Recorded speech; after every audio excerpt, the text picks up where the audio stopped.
Hey, happy Monday. I just arrived back from Patty Cake Bakery in Pittsburgh. And let me tell you, I'm old, I'm tired, and I deal with children. But not today because I'm dealing with Robert Karpelis, WE Creative _ish. Robert, happy Monday to you. I'm wired on a cinnamon roll, man. Man, you are jacked up on a cinnamon roll. We got so much stuff to talk about. Give a couple of quick shout outs to some folks here joining us, watching live in the chat. Remember, if you want to participate in the chat and you're watching us on X or YouTube, throw us your comments. Christopher Zanto, good morning and happy Monday, y'all. Let's talk about wrestling. And thanks to Triple H, we can say wrestling again. Yeah. Greg Jacobson, Rumor and Innuendo always makes Mondays suck less. And Antonio Santos, happy Monday to everyone except that darn scapegoat. We will get to everything that happened last night at AEW Dynasty, a pay-per-view I have known the name of the entire time, Dom. We're also going to talk a little Raw, a little SmackDown, a little Billy in the CW, maybe if there's time. But Yes. Dominic D'Angelo, our producer extraordinaire, my co-host with the most, who's loaded up on cinnamon rolls. What do you want to talk about? I mean, hey, I guess we should start with AEW Destiny. Just kidding. Dynasty. Let's get to it. Hey, Swerve Strickland, your new AEW World Heavyweight Champion, defeated Samoa Joe in emphatic fashion. That's what we closed out with. But this was a pretty stacked card. Robert, start where you want on this. You saw the whole show. I only caught 2 matches, to be forthright, and that was the main event and Will Ospreay versus Bryan Danielson. But let's get your thoughts, man.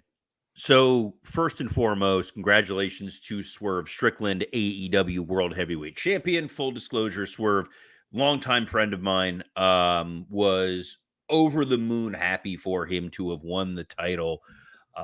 It was a strong show across the board for AEW. I think it's sort of, I don't want to sound like a broken record, but even the Bucks admit, like, hey, we do pay-per-views really, really well, and they do. If you tuned in to AEW Dynasty, you got a number of really strong wrestling matches. I think probably the weakest match on the card was the Hook Jericho match, which we'll talk about, but there were multiple snowflake matches that you got here, and the main event told a very strong story. It had been built well. You got to your conclusion, but it somewhat felt lesser than because you had just seen a number of no holds barred, just we're giving it our all kinds of matches. And Swerve's moment with JR on commentary, that piece of it worked. Some folks saying Excalibur didn't feel as full-throated as he should have been. I said that. You said that. I said that. Yeah. You're one of those. You're one of the people. You're one of the throngs of people. Dom, why did you feel that? By the way, Listen, like I thought JR was darn good on the call, like when the victory happened and stuff like that, and like it just adds a little bit more panache to it, I guess. When Excalibur happened to, like, he kind of sold it like he was going into a commercial break almost. Like it was just, oh, this is an everyday occurrence, first African American champion, blah blah blah. Like, not just undersold it, I thought, a little bit. Not that it took away from it that much, to be honest.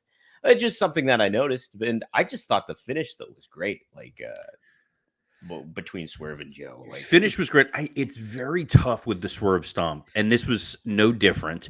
Where it's like Joe was trying to get up, like watching a toddler who has fallen over. That one piece, I could have been a little crisper, but I think overall it was a well-told story. It was a well-executed match. I would have liked to have seen Joe probably hold the title longer. Yes. I've enjoyed the Samoa Joe title reign, and I think part of the challenge right now is we just saw a new champion anointed in WWE. So the audience is getting acclimated and accustomed to Cody being champion there. Yes, Damian Priest is world heavyweight champion. Hey, and honestly, in New Japan too, we got a new champ. Stop that. Get that Scott Chaplin nonsense out of here, Dom. This is the other show. No, I would have liked to have seen Joe hold it a little longer, potentially. I thought for half a second when Nana was up there with all the belt nonsense that he was turning on Swerve. Mm-hmm. We didn't get that. And now Swerve is the new champion. Now we have to build a new challenger for him. Maybe this is how we bring Hangman Page back. I don't know. But it's kind of fun when you come off a pay-per-view. Hey, where are we going from here? So where are we going from here? What other match do you want to talk about? Let's Off like crazy. let's talk about the match of the year. People are talking about the match of ever. Oh, you mean Hook and Chris Jericho? Yeah, Absolutely. Let's start with that one. No. No, let's talk about Bryan Danielson and Will Ospreay here. They went about over 30 minutes, and really great match. I mean, people are really highly praising it, rightfully so, I think. But people are going a little over the top by saying it's the greatest match of all time when it's fresh, not even 24 hours removed from it. But Robert, let's get your thoughts on that. Yeah, what do you think about that bout? So before the match even started, crowd chanting, "This is awesome." I get it. It's an epic moment. It's what you want. It felt like a very big, important match in some ways. One of the things that struck me as odd was no Jim Ross on the commentary at all. Yes. JR had made it no secret that he wanted to call this match. That was his dream. That was his hope. And he was not on the call for this match. The person who was on the call for this match is Don Callis. And you're a big fan. Huge Don. Love Don Callis. Never said a bad word about him on this show. Really think he's a strong contributor. No, he detracted from the match to the point where the crowd was chanting a term that your brother would have chanted that he would utilize about Don Callis. It was a fornicate Don Callis chant, and they should have been paying attention to what's going on in the ring. I'm sort of, when you have this kind of a match, you want it to take place in a bubble. You want to be able to go back and watch it months, years, decades later and just be plugged in. You think back to, if you go back and watch some of those Savage Steamboat, the sort of Savage Steamboat match, not the example I was going to use. Flair Steamboat is the match I was going to use. Savage Steamboat, all covered in storyline there with George the Animal Steel and whatever. But when you just had those Flair Steamboat matches, or even the Omega Okada matches to some degree, it's like you can just go and watch them and enjoy. And Don Callis on commentary, making it about a variety of different things, not a huge fan. Yeah, I love the match. And I honestly do think, obviously, I think it's a match of the year contender early on. And I think it will be, undoubtedly. Greatest match of all time? That's a little, it's subjective. It's a subjective art form. So maybe there's always a recency bias. Yeah. There's always going to be a recency bias. It's the same way people coming off of Mania were like, this is the best WrestleMania of all time. Right. And you want me to put that ahead of WrestleMania 13, Bret Hart and Austin when they had a huge angle in the double turn? Well, that's a match. I mean, WrestleMania 13, top to bottom, not a good show. Right. All due respect to, Sid, master and ruler of the world. I don't want to get Sid mad at me on Twitter. But no, I think, everyone thinks 17 is kind of the high watermark for WrestleMania. There are some arguments for a couple other shows. So like 20 under other circumstances would have probably counted as it. Oh, and by no means am I talking about a full. No, I know. I'm just saying. But here, I got, it's Antonio Santos has the comment right here. I noticed they've been doing injury angles with Bryan repeatedly. I don't like that. I hate it, Robert. I love Bryan Danielson. I love Will Ospreay and what he's been doing too as well. And I thought the match was great. And match of the night, match of the year, name it. But the fact that they keep going back to this well of Bryan Danielson being legitimately injured, when you look at that past history that he's had, and obviously retiring and unretiring, and just constant concern for his well-being in the back of my mind, and I'm sure other fans' minds too, where that comes to, hey, how's he gonna, what's his future gonna hold outside of wrestling? And that's what you worry about. That's taken away from the match itself and the story itself. When these guys could have told a great story in the ring. But if you want to move up further and propagate something else a little bit more, quit going to the injury stuff. I'm sick of it. I'm really, really sick of that kind of angle. It's such a lazy, I think, idea to do. And maybe I'm being harsh on that, but that's how I feel. So narratively speaking, I understand what they were trying to do. Throughout the match, you had Don Callis on commentary yelling and screaming that Ospreay wasn't showing killer instinct. He was going too easy on Bryan. He was letting things linger for too long. He needed to strike faster. He needed to strike harder. He needed to be more aggressive. He needed to be more ruthless. He needed to show that ruthless aggression. But as good friend of the show, Robert Flores, the wildly talented how about that? Sports personality, says, I thought the injury ending was unnecessary.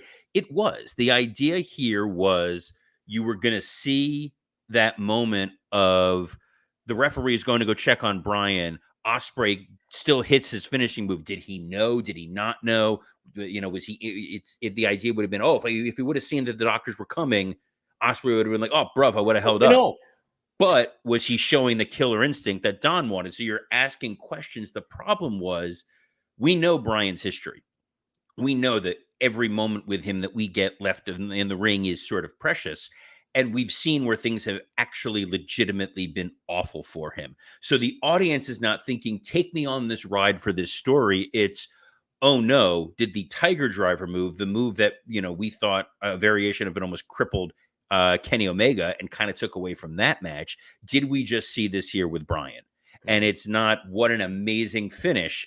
It's, oh crap, is Bryan okay? Obviously, it's a storyline. They talked about it on commentary. He wasn't carted off. It was built as part of the story. But when he's lying in the ring screaming after, the audience wasn't able to just sit back and bask and be like, what a tremendous moment this was. It felt very like it deprived that crowd of that moment. And honestly, what they wanted was a satisfying conclusion. Yes. And guys, you always do.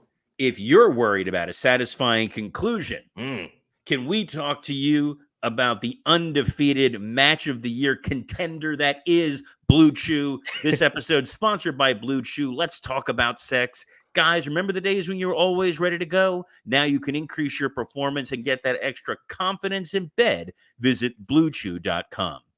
Blue Chew is the unique online service and delivers the same active ingredients as Viagra, Cialis, and Levitra, but in chewable tablets and at a fraction of the cost. You can take them anytime, day or night, so you can plan ahead or be ready whenever an opportunity arises. The process is simple. Sign up at BlueChew.com, consult with one of their licensed medical providers, and once you're approved, you'll receive your prescription within days. The best part, it's all done online. No visits to the doctor's office, no awkward conversations, and no waiting in line at the pharmacy. When you pop one of these Blue Chews, you're going to feel like Dave Meltzer at the end of that Ospreay-Danielson match, and you're going to be ready to go because Blue Chew wants to help you have better sex. Discover your options at BlueChew.com. Chew it and do it. And we've got a special deal for our viewers. Try Blue Chew free when you use our promo code RUMOR at checkout. Just pay $5 shipping. That's BlueChew.com, promo code RUMOR to receive your first month free. Visit BlueChew.com for more details and important safety information. And we thank Blue Chew for sponsoring this episode of Rumor and Innuendo. 6ix9ine says transition of the year, but not of all time, Robert. Well, I got work to do then. Yes, I appreciate the recency bias, but look, we all wanted to, just kind of bask in the glory and the amazement of that match. It kind of sucks that all people remember is the botched finish, and if you want to protect yourself from that botched finish, BlueChew.com, $5, promo code RUMOR. Don't make that noise. That noise was so... I can't get that out of my head. You know what I also can't get out of my head? What, the Robert? Image of the scapegoat showing up. He's back. It was the least surprising run-in of all time, but narratively, it fit that little weasel is on TV. I guess he's going to be part of the Elite, so it'll be Okada, the Young Bucks, and not Jungle Boy Jack Perry. The ladder match as a whole, very strong ladder match. I think we've talked about this a number of times. It's very tough to come up with creative spots, unique spots. Dax bleeding like a stuck pig was certainly a really memorable moment. I liked the spot where the sharpshooter with the ladder held on top of him, and then again them yelling words that only your brother Marcus would use. Yes. We knew what the match was going to be. We knew what the finish was going to be. That does not make any of that bad, and we've harped on that repeatedly on here, that you want satisfying conclusions to your matches. You want narratively for it to have been earned. And the fact that they referenced what happened at All In, and Jack Perry was supposedly suspended or cast out into the wilderness, and now here he is, and he's back, and he's aligned with the Young Bucks. Hopefully they keep this momentum going. We've seen FTR Young Bucks matches a lot. They do always deliver. The challenge here was you went from the Osprey match, which was incredible despite that awkward finish, to a hell of a ladder match, to then your main event. Crowd needed to be let up a little bit. You had two women's matches on this card. You could have plugged one of them in, and I'm not using them as the scapegoat, no pun intended, but Tony has shown he doesn't give them the time and attention that they truly need to be epic. So you need something where the audience has a chance to catch their breath. Yeah. What do you think about the utilization of Jack Perry moving forward? Are you going to put him in a role almost akin to like a Dom Mysterio, where he's the chicken crap heel, so to speak? And look at you watching your language. Yes, look at me. Very mindful. Very mindful. I got to see what he does. Yeah. You know what? Here's the deal. When they turned Jack heel the first go round, it wasn't super believable. His promos didn't feel like they were well earned. He felt slightly miscast. He's gotten a lot of heat off of what happened. I got to see what he does when he's back. Mm-hmm. I don't want him to slide into that X-Pac role where people are booing him for the wrong reasons. And him with the Bucks, it's go away heat piled on top of go away heat for me. But maybe they can turn the corner. I think that's the beauty of wrestling. You give people an opportunity. You never know where that's gonna turn out. We're seeing that no more so than Tony Storm. Yes. So there was a promo on Collision. Did you see this promo, Dom? No. Are you referring to the Thunder Rosa one, or is this Tony Storm promo? The Tony Storm promo. Okay. No, I have not seen that. Guys, fun peek behind the curtain. Dom is now part of the Wrestle Roast group chat. That's right. Hundreds of messages fly through there between the four of us. That was sent there. That's how I found out about it. Woke up I know Sunday what you're morning, talking about. Yep. saw it there. She delivered probably promo of the year. It was so intense. It was so well produced. It was so on point as a character and selling that match. I was all in on it. The match itself, her and Thunder Rosa, was fine. You had, outside interference, Mariah May, Deonna Purrazzo. It was a fine match. I think it maybe went about 10 minutes. It was good. It wasn't blow away spectacular. It's been a while since we've gotten a chance to see a blow away spectacular women's match in AEW. And it's tough because on the other channel, you're seeing that a lot with WWE. Mm-hmm. So I would have thought Tony, given how savvy he is, given how plugged in he is to what's going on, that he would have tried to, blow the doors off with one of them.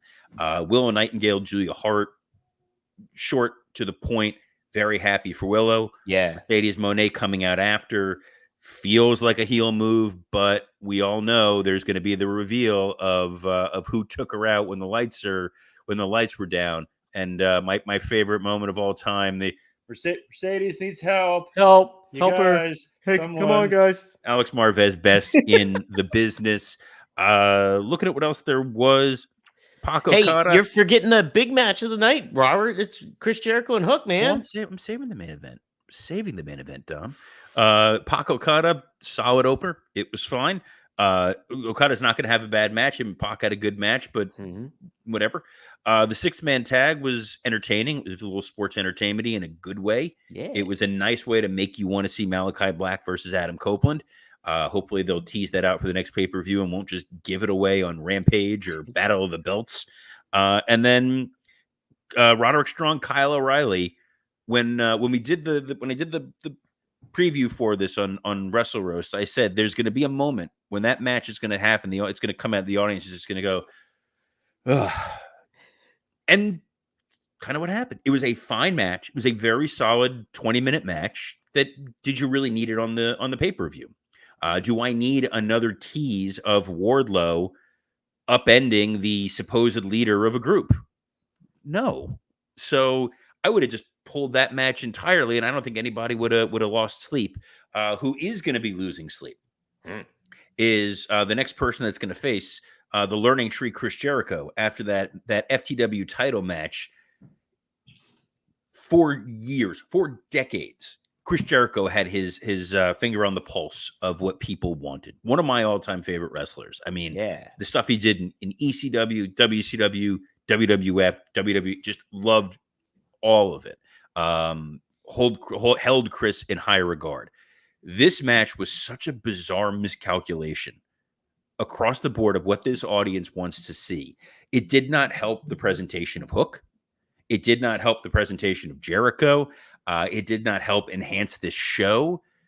The narrative going through it was muddied. This idea of Chris apologizing to what he was going to do to Hook, they haven't earned any of that. And at the end of the day, Chris Jericho beat Hook by the rules of the match because it was a hardcore match. FTW, yeah. With hitting him with a bat, and everything felt tenuous. It didn't click. It didn't work. I'm excited for Hook to be in NXT. I'm excited to see what WWE does to him, because if this is how they're booking him, that look at Taz after like it was The Godfather, and look what they did to my boy. My boy. Anyway, that was I'm good.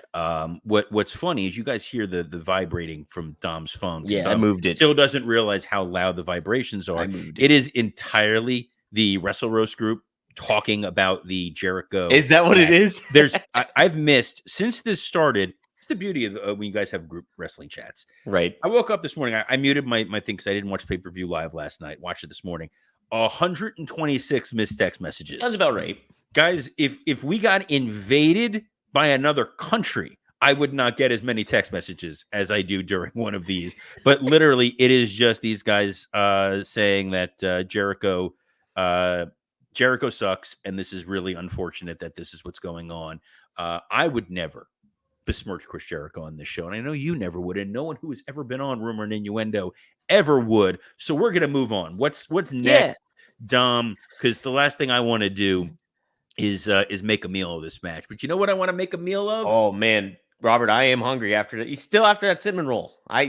I'm still craving. I am excited for Factor. Guys, let's eat stress-free this spring with Factor's delicious, ready-to-eat meals. Each fresh, never frozen meal is chef-crafted, dietitian approved, and ready to eat in just 2 minutes. Choose from a weekly menu of 35 options, including popular options like Calorie Smart Keto, Protein Plus, or Vegan and Veggie. Also discover more than 60 add-ons every week, like breakfast, on-the-go lunch, snacks, and beverages that help you stay fueled and feel good all day long. I'm bummed about the fact that tonight starts Passover. Happy Passover to those of you who celebrate, which means I will be avoiding any bread for the next 8 days. I'm going to be pretty punchy. I'm usually super punchy around this, but I'm really excited because I was able to calibrate my Factor order for this week. I'm able to play by the rules. I'm going to be eating better than I ever have for a Passover. I'm going to be fired up. I'm going to be happy. I'm going to be excited. I want you guys to be excited. Head over to factormeals.com/rumor50 and use code rumor50 to get 50% off your first box plus 20% off your next box. That's code rumor50 at factormeals.com/rumor50 and get 50% off your first box plus 20% off your next box while your subscription is active. Yeah. Whew. That's great. Yeah, what a deal. I'm super pumped and excited. And that's a shoot there, guys. I went and looked. I'm like, all right, what am I allowed to eat? What am I allowed to eat? What am I allowed to eat? This. I'm gonna be good. Usually it is. My wife's like, you're a miserable person to be around during Passover. But this year I will be. Factor's got you ready. Yeah, slightly different. Yes. Anyhow. Where else are we going with this? Yeah, dude? Let's talk about SmackDown a little bit. What went down there? AJ Styles, I was there. A lot of fun. Good you were. We didn't even get a chance to talk. You were live at SmackDown. Yes. You were there in the arena Mhm. with the crowd. So yeah. So what was your big takeaway? Was the AJ LA Knight match? Yeah, the opener was very solid, like, and AJ is just he's just on another level at this point still, even at his age. And it's he gets the win. He's the number one contender. And yeah, it's to what we've been saying about him versus Cody. It's the perfect start off, I think, for Cody at Backlash. And it's really fleshing out the card that we're gonna see in France there. And yeah, I thought that was good. Robert, I think the huge takeaway though didn't even happen on air, to be honest. And that was the dark match that they had between Rey Mysterio and Dragon Lee tagged up to face your new tag team champions in A Town Down Under. And Ray was super over. The Grayson Waller and Austin Theory were really great at working the crowd and everything like that. But like to see Ray up that close up front, just still at his age, it's just amazing what he can do. And the crowd was really receptive on that one. And that was the match of the night, even though it didn't air. But those belts look great, though.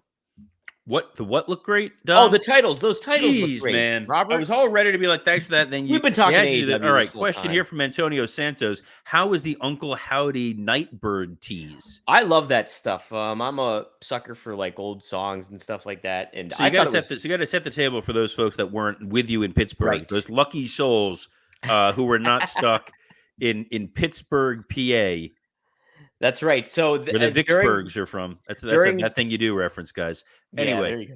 keep it Middle of the going. middle of the show, they were setting up, I think, for the belt present or title presentation. Correct me if I'm wrong, but they happened to dim the lights, and then this Billie Holiday sounding tune popped on, Nightbird, and lights. People started pulling out their phones, akin to Bray Wyatt and the Wyatt family, and played for probably about 2 minutes while they were setting up, and then it went out. Here, it's a different artist, but a late artist by the name of Marty Anato is the Nightbird. So you can look up the lyrics. They really do tie into the Wyatt family back in there. So, but yeah, very intriguing. And I happened to hear about the QR code after the fact when the show ended, and looking at the dirt sheet, so to speak, on scoops.com, by the way. So, yeah. So Rob, it was cool. It was cool. Yeah, that sounds like a hell of a time there. Yeah. Shame I wasn't there in beautiful Pittsburgh. Beautiful Steel City here. It's a lovely town. Gorgeous. Gorgeous. It's better than Philly. Yes. That's all I can say. And Raw is going to be a hell of a show tonight. Yeah, it's quite the lineup. Gunther's going to be returning, which is a big takeaway. A battle royal to determine the new WWE Women's World Champion. A battle royal to determine the title. What do you think of that, Robert? I guess the battle royale is designed to, look, you don't want a gauntlet match, you don't want a tournament, you need a new champion to get to the PLE that they've got going on. And when you hear battle royale and women's division, you obviously think no one's eliminating Nia Jax. That's kind of what they want you to think. There's the Liv Morgan element of it. There's some people who are thinking maybe we're going to see a surprise Alexa Bliss debut. I also wouldn't be completely shocked if they pulled in a Bianca Belair from Raw and had her go into this. So it'll give you some fun moments, some fun spots. It's going to spare you having to sit through a Natalya Tegan Nox round 1 match or something like that. This is not obviously the situation they were planning on getting to, but you got to get to a challenger to get to a match in France and establish who the champions are before going into the draft. And this Raw is sort of the last lame duck episode until we do get to that draft. But there's a hell of a lot of exciting things here. Namely, you're building your Jey Uso, Damian Priest match by utilizing the rest of Judgment Day. So you got, it looks like Dom and JD McDonough teaming up with Andrade and Ricochet. Yep. I thought that could have been a 6-man tag, but I guess we're going to go with a straight up tag match, and maybe you get Jay and Priest out there in some capacity. They're doing the World Tag Title match, Awesome Truth versus DIY, and you're probably going to get Cody in some capacity since he was over. Well, he was over in Europe with them to bolster that tour. it's your go home show. You know, we're going to find out what happened with Sami Zayn and Chad Gable. What I find really interesting is there's some rumor and innuendo around the fact that Gable is going to align with the Creed brothers. That's a perfect pairing right there. I mean, And I think seeing them taking out Otis and Tozawa and a serious unit, WWE has built so many great trios teams. It's insane that, you know, they're the ones that don't have a 6-man tag title. But between Imperium, Legado del Fantasma, the LWO, the Street Profits, and Lashley, the Karrion Kross group, there's just a lot of stables, and they've seen the value in them because they help elevate a lot of folks. So I think Gable having the muscle, having the Creed brothers, shedding the beloved Otis and Tozawa component, only going to make them stronger as we reshuffle the deck starting on Friday with the draft. But the one thing that will remain consistent this Friday and every day is the fact that you can catch Dominic D'Angelo on a myriad of tremendous podcasts. Oh, geez. Thanks, Robert. Yeah, you can catch me on RVD That's what you wrote in the script. It says right here, a myriad that of is tremendous a flat out lie, Robert. Don't you dare say that. I It never is a write lie, such things. like I would read the run sheet. See? I'm like Shivani. Yes, go to rvdtv.com today at 4:20 p.m. New episode drops. It's going to be a fun one. Rob and we cover some good ground on there. It's a short one, but it's a fun one. It's a really, really good episode. So be sure to check that out. By the way, fun plug within the ad-free shows universe. They just posted the Something to Wrestle with remix episode about Rob Van Dam. So if you missed that one from, they got a couple different things. It's like 3 hours long on Dom's co-host. So you made this guy famous enough that Bruce and Conrad decided to talk about this kid and give him the break that he probably deserves. Man, right? Right. And it's a shame because it was just Rob Van Dam's fake birthday a couple of days ago. Yeah. So happy 420 day to Mr. Rob Van Dam. And fun fact too, Robert, his dad's legitimate birthday was on 420. So that's really fact. Okay, that's legit weird. Isn't it? I love that. Other people who had famous parents, you do a show yes, with Mr. Greg Gagne. Straight Talk with the Boss, Magnum TA, Greg Gagne. We cover Hulk Hogan this week, so it's going to be a fun episode. That will drop tomorrow morning. So go to Four Horsemen Network. Which one's supposed to be the boss? Are you the boss in this one? Is this like a Spike that's Dudley Magnum. and the Dudley situation? That's TA. Magnum's the boss. He's running the whole show over there. So oh, well. I'm just along for the ride, man. Me and Greg, we're the high flyers now. If this was Wrestle Roasts and you said Magnum TA and along for the ride, there would be a setup. You guys can fill in the blanks. I'm not going to do that here because this is the happier version of Robert. If you want to hear the other version of Robert, the one that's allowed to utilize some colorful language and be a little less nice, check out Wrestle Roasts with my co-hosts Dan St. Germain, Mike Lawrence, Scott Chaplin, and our producer extraordinaire Dominic D'Angelo. You can get that wherever you listen to podcasts. The same place you can get the audio version of this show. In case you missed this or any episode, you can catch us in audio format on iTunes, Spotify, and the like. We're also streaming live every Monday through Friday at noon Eastern on the WWE Creative _ISH X account, the Dominic D'Angelo X account, the SE Scoops X account, the Podcast Heat X account. Podcast Heat is who makes this show possible. We are also on YouTube on Rumor and Innuendo Monday through Friday and Tuesday through Friday on the ad-free shows YouTube. We are not there today because that damn Jeff Jarrett. I blame Tony Khan. Tony, if you would have booked Jarrett and you would have used him on that pay-per-view last night, he wouldn't be clogging up the airwaves and taking our spot with that Marcus D'Angelo. We're coming for you, Double J. We're coming for you. But we're coming for all you guys here to give you the finest half hour in all of professional wrestling. So on behalf of the confusing sports mixed up Dominic D'Angelo, pirate shirt, Jets hat, dude, I'm begging. Just pick one loser and ride with it. I'm Robert Karpelis. Best of luck in your future endeavors. Losers for life, baby. What? You heard me.